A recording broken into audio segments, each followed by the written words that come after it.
Pushkin. The following podcast contains explicit language.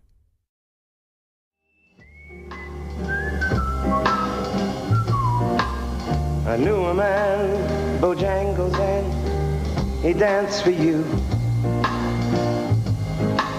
in worn-out shoes with silver hair. Sammy Davis Jr. was one of the world's greatest entertainers. He was Sammy, the way Cher was Cher or Elvis was Elvis. 5'5", barely, skinny as a pencil, oversized sunglasses, jewelry hanging off him like Christmas ornaments. He lived off nicotine and vermouth, never wore the same suit twice, made a fortune, died broke, that kind of life. Then he would lightly touch down.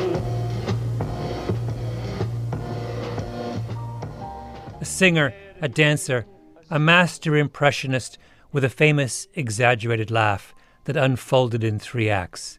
The eyes closed in delight, the full body convulsion, the 3-step stagger. In 1972, at the height of his fame, Sammy went to the Republican National Convention in Miami Beach, flew there on a private jet owned by an oil company, took a suite at the Playboy Hotel. On the opening night of the convention, he sat in the private box of the Republican presidential nominee, Richard Nixon. On his second night of the convention, Davis played a concert for the Republican youth, in a shirt open to his navel and skin-tight pants. He was halfway through his set when suddenly people started chanting, 4 more years. 4 more years!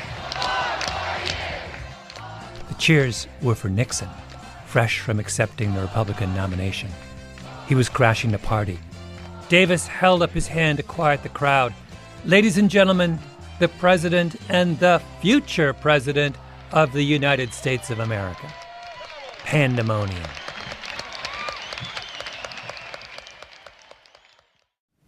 I am opposed to busing for the purpose of achieving racial balance in our schools. I have spoken out against busing scores of times over many years. Richard Nixon was, in 1972, the leading practitioner of what was known as the Southern strategy, the attempt to use racist appeals to win over Southern white voters to the Republican Party.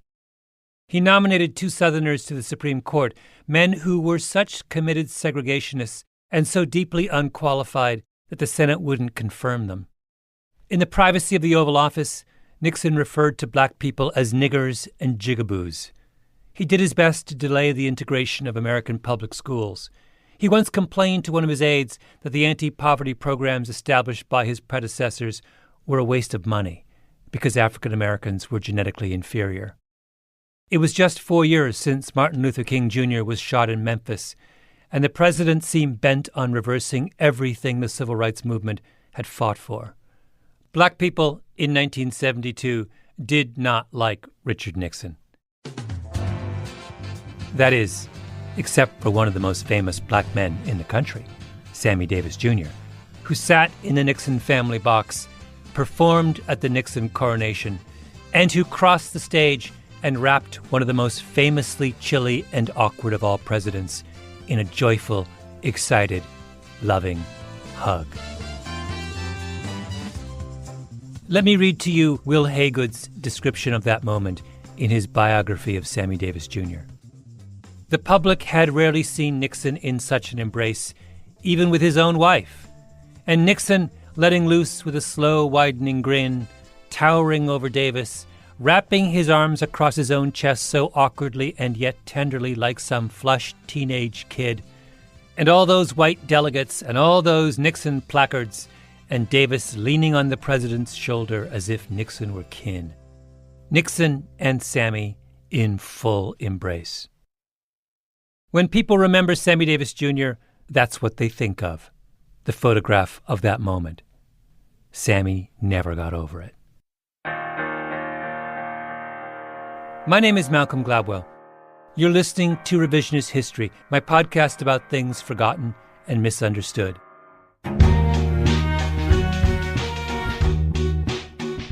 This episode is about Sammy Davis Jr. and what happened on that stage in Miami Beach. Because that moment raises questions about obligation and loyalty that still haven't been resolved. Or maybe have been resolved in the wrong way.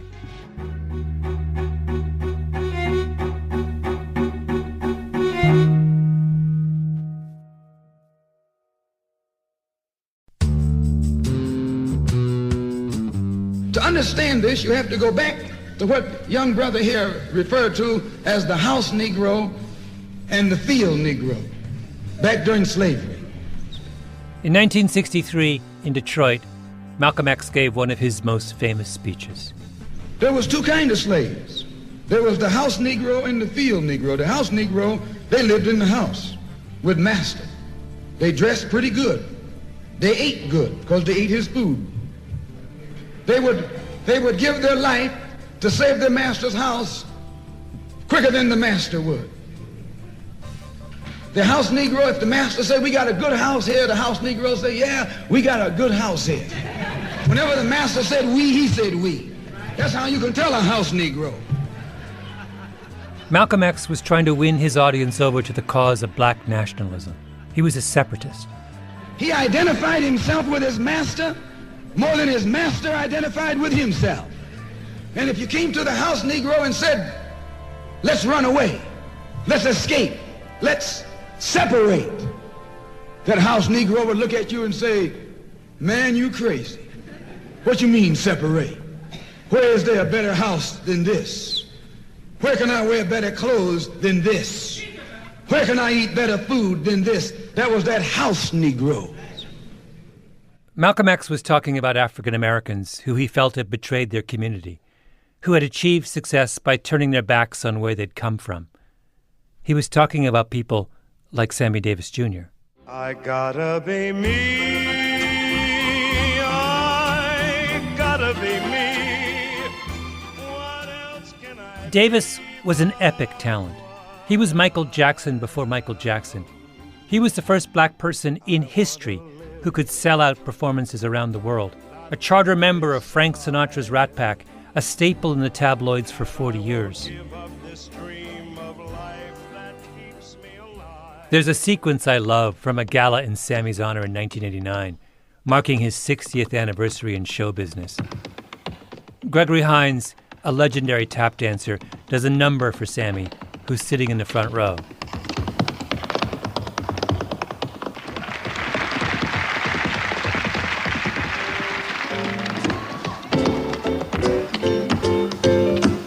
Stop time. Then Hines invites Sammy up to join him. Sammy's just had his hip replaced. He'll be dead from cancer within the year. He puts on his tap shoes, hobbles on stage, and the two of them do a dance-off. I swear to God, if you don't believe me, look it up for yourself. Sammy blows him away. At the end, Hines gets down on his knees and kisses Sammy's shoes.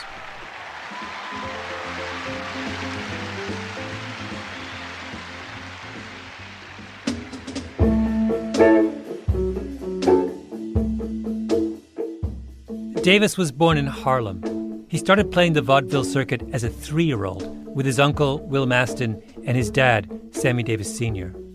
He never had any formal schooling or any childhood to speak of. The three of them traveled Jim Crow America, performing for white audiences in one hotel, then sleeping on the other side of the tracks in a colored hotel. During the Second World War, when he was drafted into the Army, his nose was broken so many times in fights that it's flat for the rest of his life. Sammy was taunted, harassed. At one point, a couple of white soldiers pinned Sammy down, write "coon" in white paint across his forehead. There's an almost unbearable moment in Sammy's autobiography, Why Me? He describes standing under the shower in the latrine for hours, trying to get the white paint off his body. I stood under the hot water, rubbing until rashes of blood trickled to the surface, brushing until I'd scraped the last speck of white out of my skin. I got into bed. Nobody in this world is ever going to do this to me again. I'll die first. But Sammy's answer to never letting anyone do this to him again wasn't to fight, like Malcolm X wanted black people to do. Sammy's solution was to join. He moved very publicly into the master's house. He dated white women, blondes. He married the stunning Swedish actress May Britt at a time when interracial marriages were almost unheard of. When he moved to Los Angeles, he didn't move to Baldwin Hills, where middle-class blacks lived. He moved into a lily-white section of the Hollywood Hills. This modern house Negro loves his master. He wants to live near him. He'll pay 3 times as much as the house is worth just to live near his master. And then brag about, I'm the only Negro out here.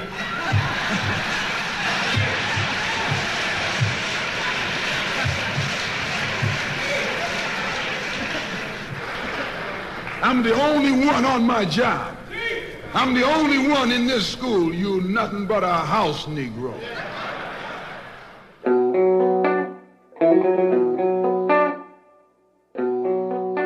If I play a Dave Chappelle routine for you without telling you that it's him, or a Richard Pryor bit from the 1980s, you'd know right away that Chappelle and Pryor are black. They code black. But listen to this. Sammy Davis on the Dick Cavett Show talking about what he learned from the old Borscht Belt comedians who used to hang out at Hanson's drugstore just off Broadway in the 1940s. All of the impressionists would hang out on the corner, and I'd say, hey, I got one. I think I got one. I think I finally got Jimmy Stewart. And Will or Larry Storch would say, no, you haven't got it, man. That isn't. It's got to be up here. You got it too low. And when you do it, you got to have a sort of a draw behind it, so that it disappears in here. Cavett then asked Sammy if he also does Laurence Olivier, which you think is just Cavett being mischievous, because Olivier was the greatest Shakespearean stage actor of his day, the son of a high church Anglican clergyman, about as far from Sammy as you can get, in theory. Of course I do Olivier. You do Olivier? Yes. Really? Well, what would you like to hear me do from Olivier? A couple acts from King Lear would be nice. Well, he only did Lear once. How about Richard III? I'll settle for Dick III. Okay. Now is the winter of our discontent, made glorious summer in this son of York, since I cannot by rightful claim my way to the throne, I shall hack and hew my way instead. Oh, that's great. If I didn't tell you that Sammy was black, would you know? He could as easily be white. He could be Jewish. In fact, he was Jewish. He converted. The lone black person at Temple Israel in Hollywood. Sammy's mind worked like this. Whatever it takes to survive, I have to do it. That's Will Haygood, Sammy's biographer. Now, many of my friends are Jewish, and they love me, and they support me. So that's interesting. I think I'm going to go to Israel. I think I'm going to become Jewish. And then I'm going to make some jokes about it. And I know people will laugh, but right now, in this moment, this is where my heart is.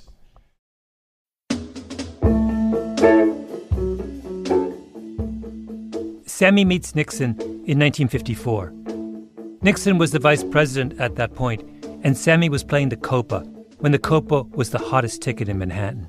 So he got Nixon and his wife seats up front, and they never forgot it. Shortly thereafter, Sammy gets invited to the White House to visit Vice President Nixon. Now just think of that. A kid born poor who had been scuffling out on the road, who had been playing nasty-looking nightclubs, who never had a teacher, who never had classmates, all of a sudden sliding around the White House. They stay in touch.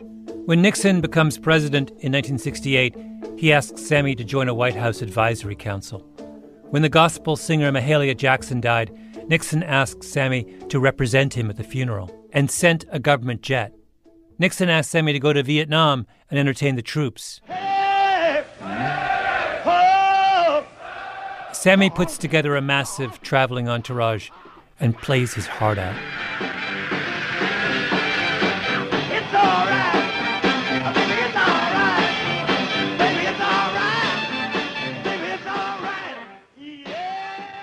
If you look at the back cover of Sammy's autobiography, Why Me?, there's a blurb from Alex Haley, who wrote Roots, another from Aaron Spelling, the creator of 90210, among a million other things, another from Frank Sinatra and Michael Jackson and Liza Minnelli. It's maybe the greatest blurb lineup in the history of publishing. And then there's Richard Nixon, who writes, Sammy is one of the great living Americans. It wouldn't matter what color he was. With his intelligence, he could make it at anything, anywhere. It wouldn't matter what color he was? That sounds like something you would say about someone who comes from privilege, to flatter them into thinking they would have succeeded even without their privilege. It wouldn't matter if Mark Zuckerberg were an orphan from a remote village in the Himalayas. He's so smart he would still be a billionaire. It's totally nuts to say it wouldn't matter if he hadn't had those privileges about a black man born in Harlem in 1925 who never had any privileges. Sammy comes to Nixon pretending he isn't black, and Nixon comes to Sammy forgetting he's black. Their relationship is a kind of delusional post-racial fantasy.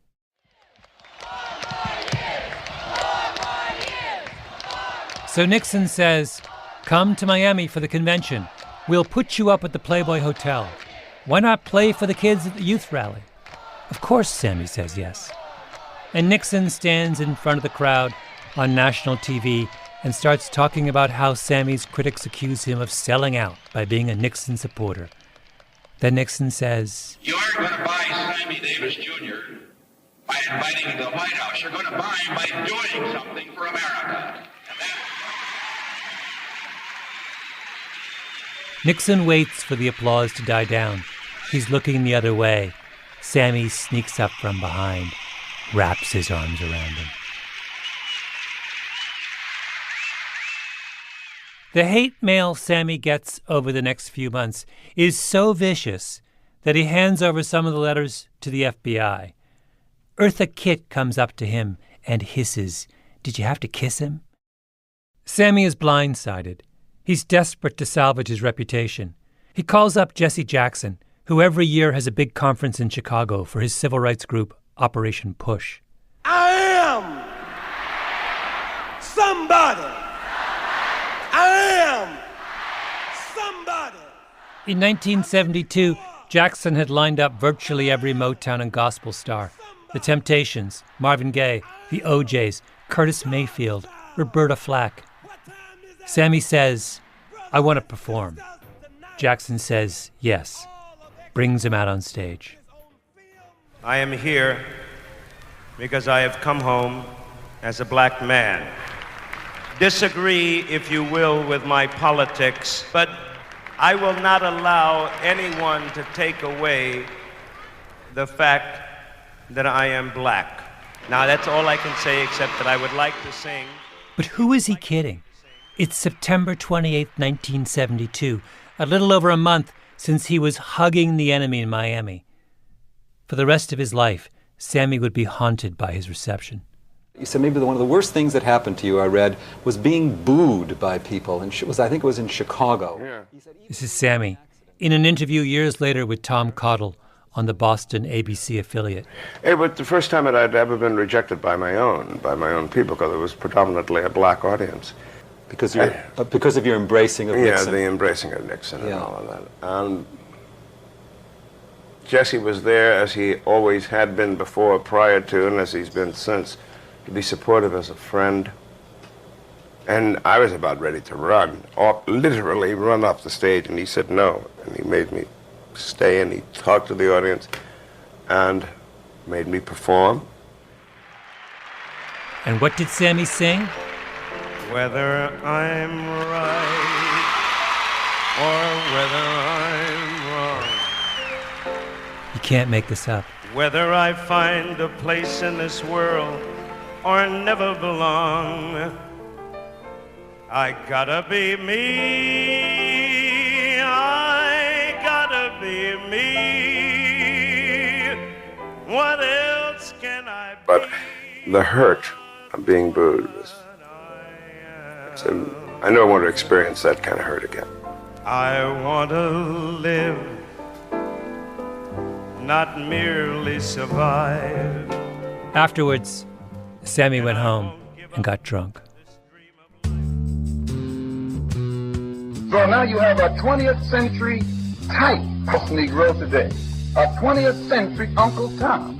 He's just as much an Uncle Tom today as Uncle Tom was 100 and 200 years ago. Only he's a modern Uncle Tom. That Uncle Tom wore a handkerchief around his head. This Uncle Tom wears a top hat. Sammy sold his own people out. In the middle of a life and death struggle, he put on a top hat and tap danced for the master. And there's nothing so unforgivable as that, is there? Except, I'm not so sure.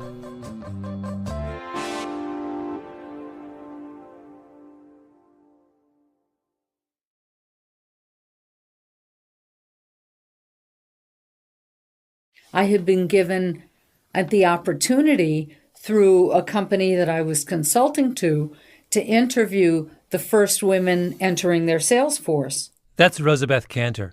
She's a professor at the Harvard Business School, talking about a research project she did back in the 1970s. It was for a big industrial firm headquartered at the time in New York City. They had a sales force of 300 people, all men, and they just hired 20 women. And so here was a batch of people who all had advanced degrees and were very technically talented, and yet they were walking into technical sales in a place that had never seen people like them before. The women were struggling. That's why the company brought in Cantor to diagnose the problem. She showed up with her notebook and began talking with the new hires. And after many interviews, Cantor tells the company, "The reason the women you hired aren't doing well is that you haven't hired enough of them. This isn't about the women and their abilities. This is about numbers." The company had its sales force spread across the country. A typical office was 8 people, which meant 7 men and only 1 woman. And Cantor's point was that it's really, really hard to be the lone woman in an office of 8 people. And I thought, that's really the issue. Are you alone, or are there many of you like you? Cantor wrote up her findings in a classic essay called Some Effects of Proportion on Group Life. Being the only one of your kind, she said, being a token, creates a special set of problems for both sides, for the majority and for the token. The women told Cantor that the minute they showed up in a room, the men on the sales team would become almost exaggerated versions of themselves, telling dirty jokes, war stories, being aggressive, as if the presence of an outsider reinforced what they all had in common. At the same time, the women felt their behavior changing. They felt scrutinized, not as individuals, but as members of their category, which left them self-conscious, uneasy. In one brilliant section of her paper, Cantor talks about the 4 roles that token women get pushed into: the mother, the pet, the seductress, and the Iron Maiden. They couldn't be themselves, not until the proportions of the group turned more in their favor. So you put that same lone woman in a group that has more women in it, and she can relax. She's not on the spot. She can be friends with some. She doesn't have to be friends with all of them. She can find things in common with the men. To fit in, the token has to pass a loyalty test. Cantor writes, "If tokens collude, they make themselves psychological hostages of the majority group. For token women, the price of being one of the boys is a willingness to turn occasionally against the girls." The token woman, in other words, is required to sell out her own kind. Required. That was the cost of admission to the master's house. Being one of the boys was not who they were. It was what they were forced to be. So why is Sammy Davis Jr.'s position any different? In his mind, he was pushing aside white, black for green, green being money. Will Haygood, Sammy's biographer. He started his career with literally, having to put food on the table to keep his daddy surviving and to keep Will Maston surviving. He did not want to let them go. And so who would Sammy talk to every day? Who signed his checks? White businessman. And who was in the audience in those Las Vegas nightclubs? Rich white people. Sammy does Laurence Olivier impressions because that's what white audiences wanted to hear. He becomes friends with Richard Nixon. And who is Richard Nixon? Richard Nixon is the political embodiment of those people in his Las Vegas audience. He didn't know the kind of judges who Nixon was appointing to the federal courts or to the Supreme Court. He didn't know Nixon's Southern strategy to divide and conquer. All Sammy knew was Nixon welcomed me wherever I was at. By the way, Sammy campaigned for John Kennedy 10 years before he campaigned for Nixon. But did Kennedy ever invite him to stay at the White House like Nixon did? No. Kennedy disinvited him from his inauguration because he worried about what it would look like if Sammy brought his white wife to the White House. Sammy had to make strategic decisions out of necessity. These are the steps the token takes to survive, but they aren't who he is. Sammy marched on Washington. He marched at Selma. He shut down a Broadway show to make the trip. Will Haygood says that when he interviewed Harry Belafonte, Belafonte made a point of stressing how generous Sammy was to the civil rights movement. Whenever King was in trouble or was jailed, or whenever King needed bail money, Martin would turn to me and he would say, "Get Sammy." And the next day, Sammy Davis Jr. would wire them $10,000 or $7,000 or however much money King needed, and that was a lot of money back in the 60s.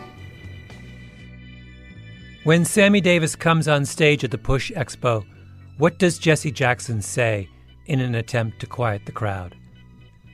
Brothers, if it wasn't for people like Sammy Davis, you wouldn't be here. We wouldn't have Push today. Now, I expected some foolish people were going to react like this because this man hugged the President of the United States. So what? Look at what this gigantic little man has committed himself to over all these years. Sammy sang, "I Gotta Be Me." But the minute you listen to any of his interviews from that tortured stretch of his career, you realize that he couldn't be me. That was the price he paid. Was there a period, though, Sammy, where you felt, I must prove something to a certain group of people? They've got to know something about me. I guess the first 45 years of my life. You were doing just that? That's all I was doing. Ladies and gentlemen, from the celebrity room of the Grand Hotel, Dean Martin honors our man of the hour, Sammy Davis Jr., with tonight's guests, Freddie Prinze. First came the hug. Then came the booing at Operation Push. Then came the roast. And tonight's very special man of the hour, Sammy Davis Jr. The singer and comedian Dean Martin did a regular series of celebrity roasts from Las Vegas during the 1970s. They were broadcast on NBC on Thursday nights, national television. The featured guests were a who's who of that era: Muhammad Ali, Ralph Nader, Frank Sinatra, Truman Capote. It was a ritual of comic humiliation. The guests took their medicine. The country watched in mock horror. In April of 1975, it was Sammy Davis Jr.'s turn.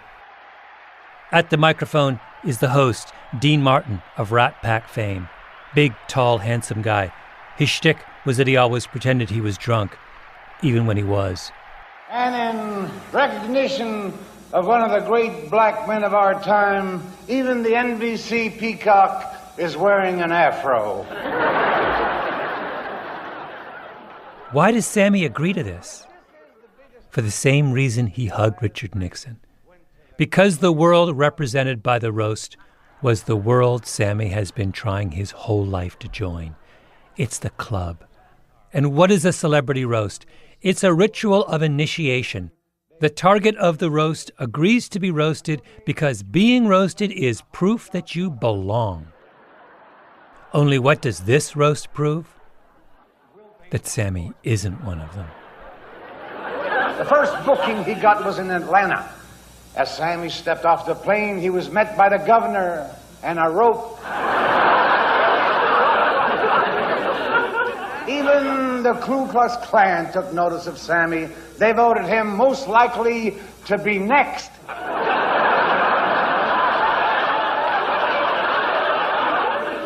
He proved that a black man could eat in white restaurants, check into white hotels, date white women, and be carried away in a white ambulance.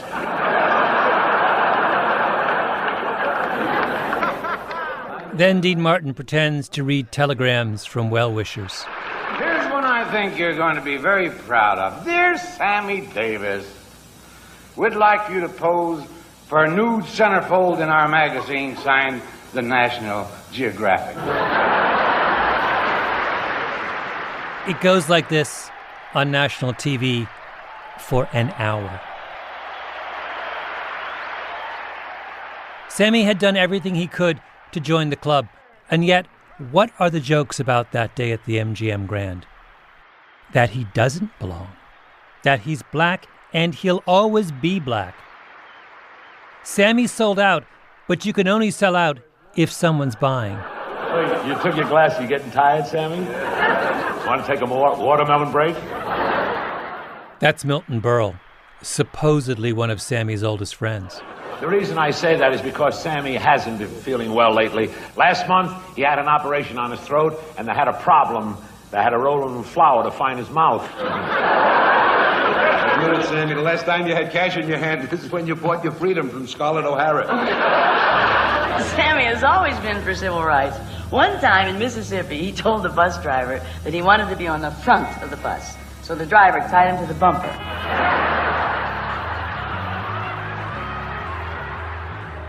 Next up, Foster Brooks, a man with a brief moment of celebrity based entirely on his ability, born of experience, to impersonate a drunk. Sammy Davis had more talent in his pinky finger than Foster Brooks. But Sammy isn't a member of the club, and Brooks is. Mr. Davis, you are a great performer. The excitement you create in an audience is incredible. There they sit, spellbound, wondering if someone in your entourage is ransacking their room. Cut to Sammy cracking up on the dais, then giving Brooks a big Sammy-style hug, arms wrapped around him. Dancing for pennies to that magnificent moment when Frank Sinatra phoned down to the lobby and said, "Send the colored kid up to dance while I shave." Remember what Rosabeth Cantor wrote? For token women, the price of being one of the boys is a willingness to turn occasionally against the girls. And then she writes a line that I couldn't stop thinking about as I watched that roast. Tokens thus find themselves colluding with dominance through shared laughter.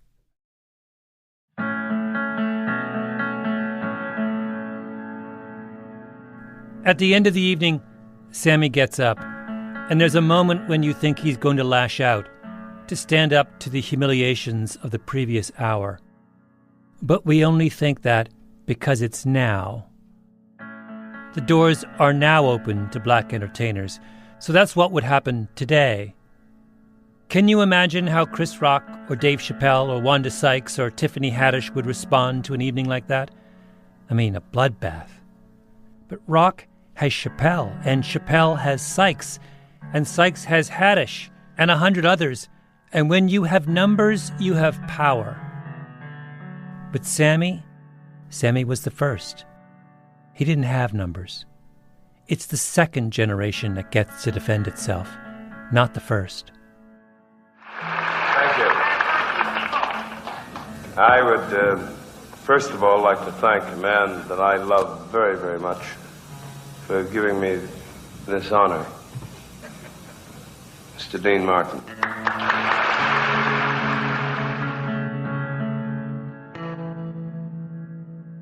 He turns to Dean Martin, who's sitting next to him. Dean Martin reaches up and places his hand on top of Sammy's. One of the great joys of being 45 years in this business is to have people who love you make fun of you. That is one of the great joys, because the day they don't make fun of you, that means they don't give a damn about you. The token succeeds at the cost of his own dignity. I thank you. That's it. Thank you very much. Mr. Sammy Davis Jr., ladies and gentlemen.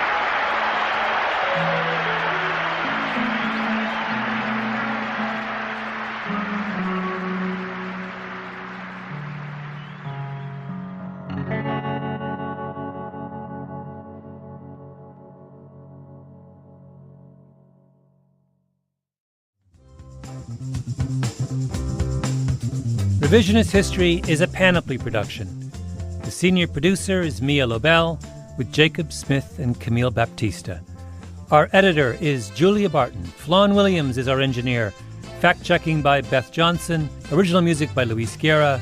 Special thanks to Andy Bowers and Jacob Weisberg. I'm Malcolm Gladwell.